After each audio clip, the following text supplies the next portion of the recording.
Perkenalkan, nama saya Muhammad Nabawi, selaku perwakilan dari kelompok bernama Navana. Saya bersama teman-teman saya merupakan mahasiswa dari Universitas 17 Agustus 1945 Jakarta. Di sini saya akan membahas cara penggunaan aplikasi Trash Scanner dan tujuan kami membuat aplikasi tersebut. Yang pertama, tujuannya.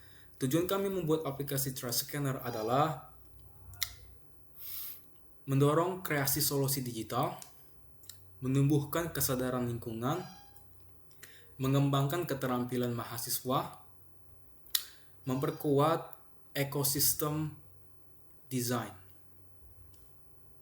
Yang terakhir, menghasilkan desain yang implementatif.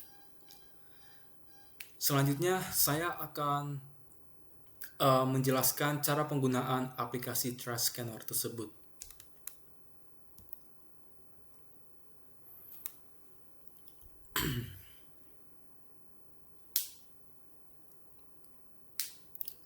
Di sini, ketika pengguna pertama kali memasuki aplikasi kami atau aplikasi Trash Scanner, pengguna akan melihat suatu intro. Lalu setelah itu pengguna akan melihat page "Selamat datang di Trash Scan". Lalu di bawahnya, pengguna disuruh memasukkan data mereka berupa email dan password. Lalu di sini pengguna juga bisa melanjutkan dengan akun Google. Jika pengguna sudah memasukkan data mereka, maka pengguna bisa memencet salah satu tombol, yaitu masuk atau lanjutkan dengan Google. Jika pengguna baru pertama kali menggunakan aplikasi tersebut, maka pengguna harus memasukkan email mereka dan password mereka terlebih dahulu. Atau pengguna juga bisa menggunakan lanjutkan dengan Google. Contohnya, jika saya ingin melanjutkan dengan akun Google, maka saya akan mengklik ini. Lalu, karena saya sudah memasuki aplikasi Trash Scanner menggunakan akun Anonymous 321, maka saya akan menggunakan akun lainnya, yaitu user 123. Lalu di sini akan ada perizinan, lanjutkan, dan ketika pengguna sudah memasukkan data mereka, pengguna akan berada di page beranda. Di sini pengguna bisa melihat beberapa hal, yaitu berupa tombol mulai pindai dan section di bawah berupa dampak Anda dan pindaian terakhir. Section dampak Anda ini berarti sampah-sampah yang Anda pindai, kemudian Anda melakukan sesuatu dengan sampah tersebut sesuai instruksi dari aplikasi Trash Scanner. Lalu di bawahnya adalah merupakan history dari pindaian terakhir atau pindaian Anda. Contohnya, pindaian terakhir saya di sini berupa botol plastik, kulit pisang, cangkir kopi, dan baterai bekas, dan lain-lainnya. Di sini, ketika pengguna ingin memindai sesuatu berupa sampah, maka pengguna bisa menggunakan salah satu cara. Yang pertama, pengguna bisa mengklik tombol mulai pindai, atau pengguna bisa menggunakan tombol di bawah navigation bar. Salah satu dari kedua cara ini tidak ada bedanya, hanya tergantung sesuai preferensi dari pengguna tersebut. Contohnya, saya akan mengklik tombol mulai pindai, lalu akan muncul notifikasi mengakses kamera.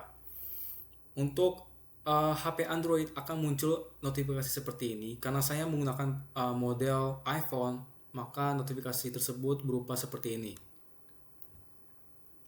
Lalu di sini saya menggunakan contoh berupa botol air plastik.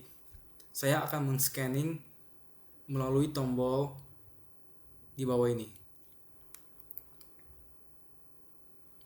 Lalu di sini ketika saya men-scanning sesuatu, dalam konteks ini saya men-scanning botol air plastik, yang terjadi adalah aplikasi tersebut atau aplikasi trash scanner bakal memberikan berbagai informasi terkait sampah tersebut, yaitu berupa nama sampahnya dan apakah sampah tersebut dapat didaur ulang atau tidak di bawah ini. Lalu di sini di bawah dapat didaur ulang berupa informasi instruksi pembuangan.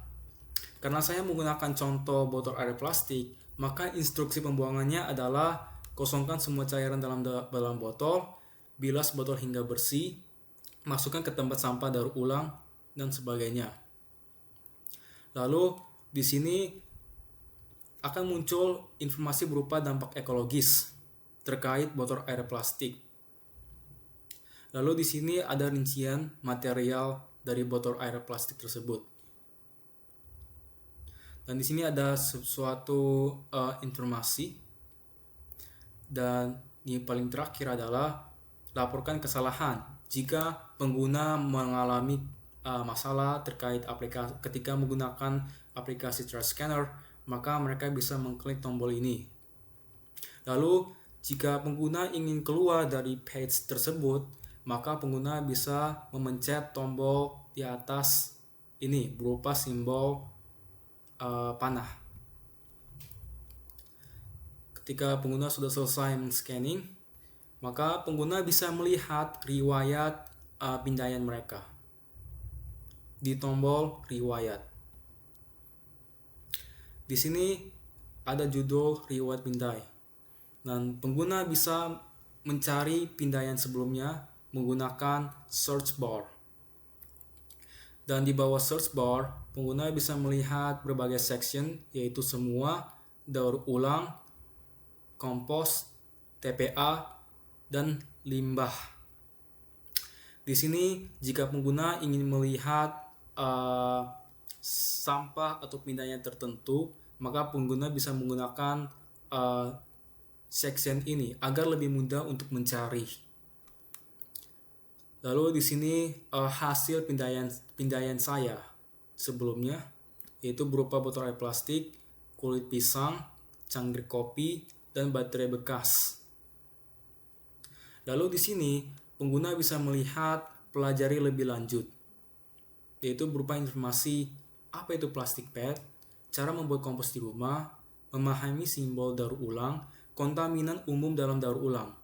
Jika Anda lihat, informasi tersebut berupa atau berhubungan dan terkait dengan pindaian yang saya lakukan sebelumnya.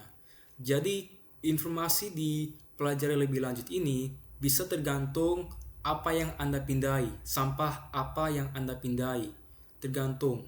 Jadi bisa berbeda-beda, tidak sama, tidak harus sama. Selanjutnya, pengguna bisa ke bagian pengaturan. Di sini pengguna akan melihat terkait informasi akun. Pengguna bisa mengubah profile picture mereka. Dan pengguna bisa mengubah nama atau nickname mereka. Dan pengguna akan melihat nama akun Google mereka di bawah nickname. Di sini pengguna juga bisa mengubah email mereka dan mengubah kata sandi mereka. Di sini juga pengguna bisa keluar, dan di bagian bawah ada pengaturan privasi berupa preferensi berbagi data dan kebijakan privasi. Dan di bawahnya lagi yaitu section berupa aplikasi atau preferensi aplikasi. Di sini tergantung dari preferensi pengguna. Pengguna bisa masuk ke dalam mode terang atau mode gelap. Dan pengguna bisa mematikan dan menyalakan notifikasi dari aplikasi trash scanner. Yang di paling bawah, pengguna bisa menggunakan berbagai macam bahasa. Tapi untuk saat ini, bahasa yang digunakan aplikasi trash scanner itu bahasa Indonesia. Jadi untuk saat ini belum ada bahasa-bahasa lainnya. Di sini saya akan menyalakan mode gelap sebagai contoh, dan mode tampilan gelap akan seperti ini.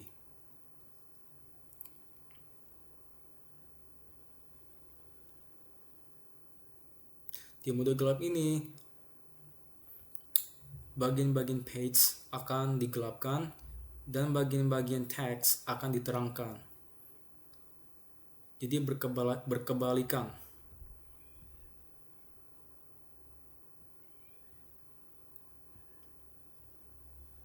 Dan inilah sebagai contohnya.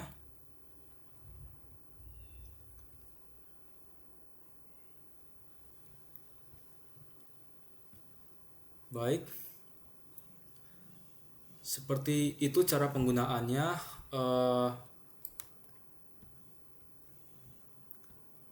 Sudah ini. Jika pengguna ingin, saya lupa satu hal lagi. Jika pengguna ingin keluar dari akun Google mereka untuk aplikasi Trash Scanner ini, pengguna bisa memencet tombol keluar.